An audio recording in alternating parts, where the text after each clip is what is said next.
Jean-Philippe Ballas. Le Zoom Éco avec Martial You. Martial, on se penche aujourd'hui sur la rémunération de notre livret A. À 8h45, on aura le taux d'inflation de l'INSEE et ça pourrait déclencher une baisse de la rémunération du livret A à des niveaux jamais atteints. Martial, vous allez faire peur à 95% des Français, là. Oui, c'est ça. 95% des Français ont un livret A et c'est vrai. Le taux de rémunération du livret est actuellement à 1,25% et en 200 ans d'histoire du placement préféré des Français, comme on dit, eh bien, on n'est jamais descendu sous ce niveau-là. Mais dans 1h30, l'INSEE pourrait donc nous indiquer que l'inflation, la hausse des prix, reste autour de 0,6%.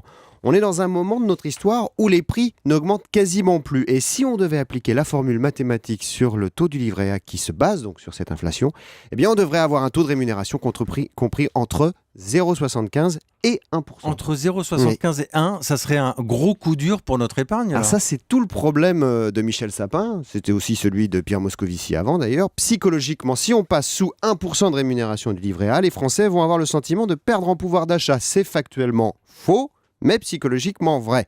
Et un ministre des Finances, ça fait beaucoup de psychologie quand il s'agit de l'épargne des Français. Et pourtant, maintenir un taux de rémunération du livret A trop haut, ça ne sert à rien pour les particuliers. Ça ne sert à rien. Pourquoi ? Parce que la moitié des livrets A ont moins de 150 € en banque. Donc, si vous passez de 1,25% à 1, vous avez perdu 3,75 € sur un an.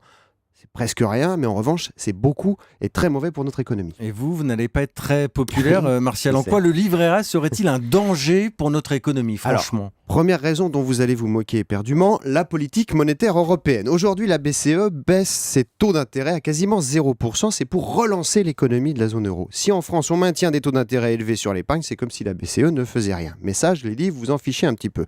Le livret A, c'est aussi ce qu'on appelle de l'épargne liquide. On peut le retirer, l'utiliser comme on veut. Ça veut dire que l'argent n'est pas bloqué et que les banques ne peuvent pas l'utiliser pour faire du financement long. En clair, les 256 milliards d'euros qui dorment sur des livrets A ne peuvent pas être utilisés pour soutenir les entreprises, par exemple, ou l'immobilier. Et ça, c'est dommage parce que si on baissait la rémunération des livrets A, eh bien, ceux qui ont bloqué leur argent jusqu'au plafond de 22 950 € mettraient sans doute cet argent, c'est en général ce qui se passe, sur des placements bloqués comme l'assurance vie qui, elle, finance directement nos entreprises. L'arbitrage doit être rendu avant le 1er août. Le Zoom Éco, chaque matin sur Europe 1 à 7h15 avec Martial You. À demain, Martial.